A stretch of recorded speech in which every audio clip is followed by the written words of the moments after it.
Hola, soy el profesor punto ingeniero. Os traigo hoy otro ejercicio de electrotecnia, corriente continua.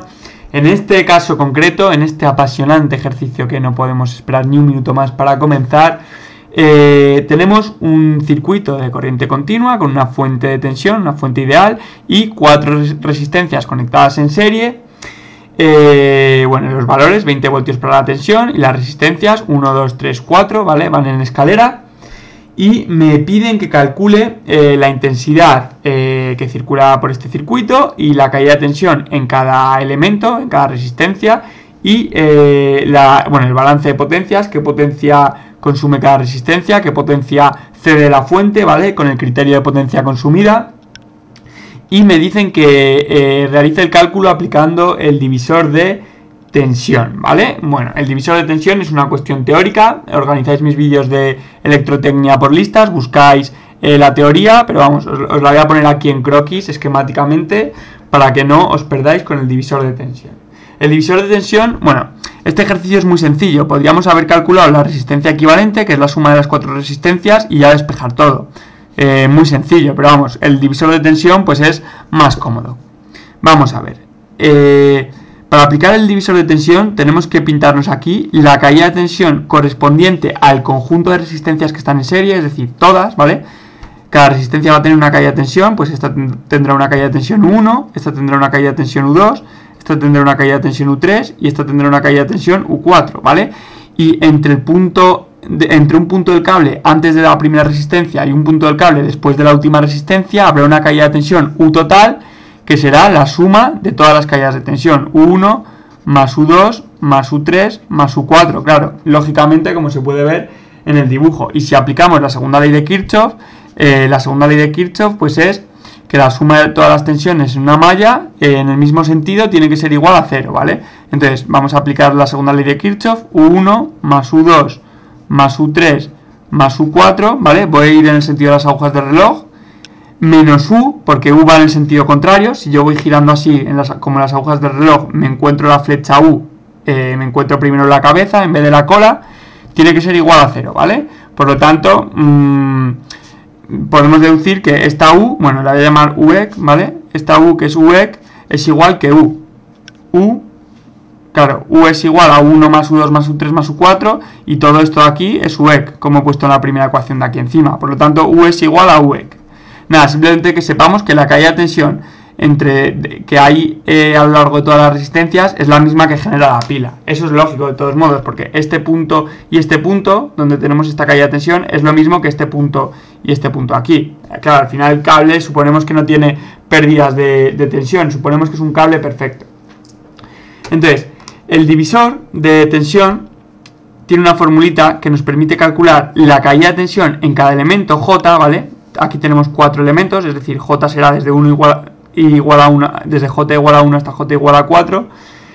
Es la ZJ, es decir, la impedancia, ¿vale? Si no sabéis lo que es una impedancia, también tengo mi vídeo de teoría de impedancia en circuitos eléctricos, en la lista de electrotecnia, entre la impedancia equivalente, ¿vale? En este caso tenemos resistencias puras, entonces las impedancias pues son las resistencias. Si tuviésemos bobinas, pues las impedancias pues tendrían parte imaginaria. Aquí no, aquí estamos simplemente trabajando con resistencias, así que no os preocupéis de momento, no lo vamos a complicar mucho. Entonces esta es la formulita. Para calcular la caída de tensión para una resistencia concreta, para un elemento concreto, será la impedancia concreta, es decir, el valor de la resistencia concreta entre la resistencia total, en este caso impedancia total, por la tensión total, UEC, ¿vale? Que es la caída de tensión respecto a las 4 resistencias. Entonces, escribiendo esto un poquito más ya de acuerdo a nuestro problema, la caída de tensión para cada elemento U sub J va a ser RJ, cada resistencia, entre la R equivalente, que como están en serie es la suma, pues R1 más R2 más R3 más R4, ojo, porque están en serie, por U equivalente. ¿De acuerdo? Pues nada, ya podemos calcular para cada resistencia cuál es su caída de tensión. Para la resistencia U1 habrá una caída de tensión U1, para U2 pues U2, para R3 U3 y para R4 U4. ¿Vale? Entonces, U1 aplicando esta formulita aquí será pues R1, es decir, un ohmio, entre la suma de R1 más R2 más R3 más R4, es decir, 4 y 3 y 2 y 1, que es 10, por UEC, que acá he demostrado antes que UEC es la misma que U. ¿Qué U? Pues la que genera la pila, ¿vale? Lo he demostrado antes aplicando la segunda ley de Kirchhoff.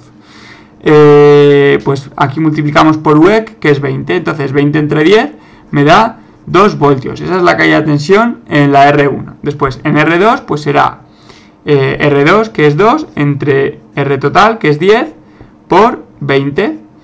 2 por 20 es 40, entre 10 es 4 voltios. Después, U3 será R3, que es 3, entre R total, que es 10, por 20. Esto me va a dar 3 por 20, que es 60, entre 10, 6 voltios. Y U4 va a ser 4 ohmios, que es R4, entre R equivalente, que es 10, por la tensión total, que es 20, me va a quedar 20 por 4, 80, entre 10 a 8 voltios. Vale. Esto tiene bastante sentido. Si nos fijamos, aquí tenemos resistencias que van creciendo pues en orden. La primera es la que ejerce menos resistencia y la última es la que ejerce más resistencia.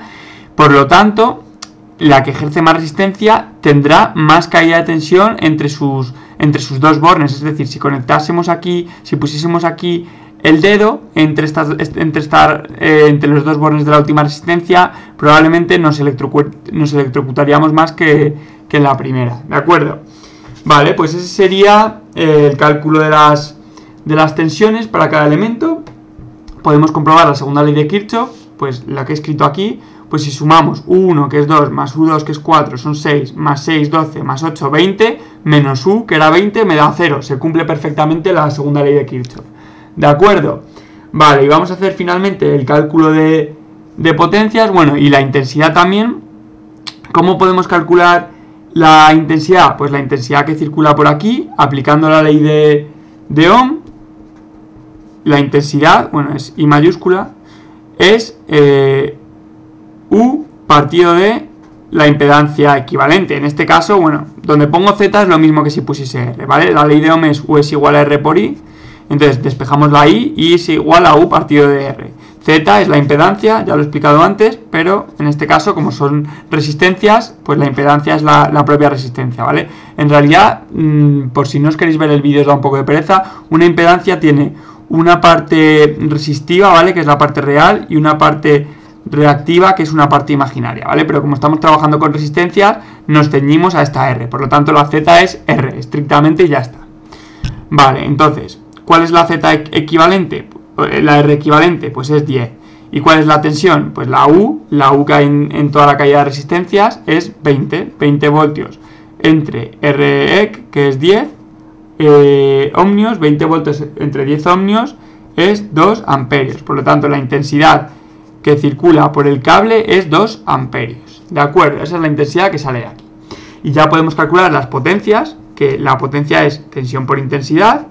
Por lo tanto, para R1 tendremos consumirá, ¿vale? Las resistencias consumen potencia, ¿vale? Son elementos pasivos. Los elementos pasivos, resistencias, bobinas, condensadores, consumen potencia, y los elementos activos, fuentes de tensión o intensidad, generan potencia.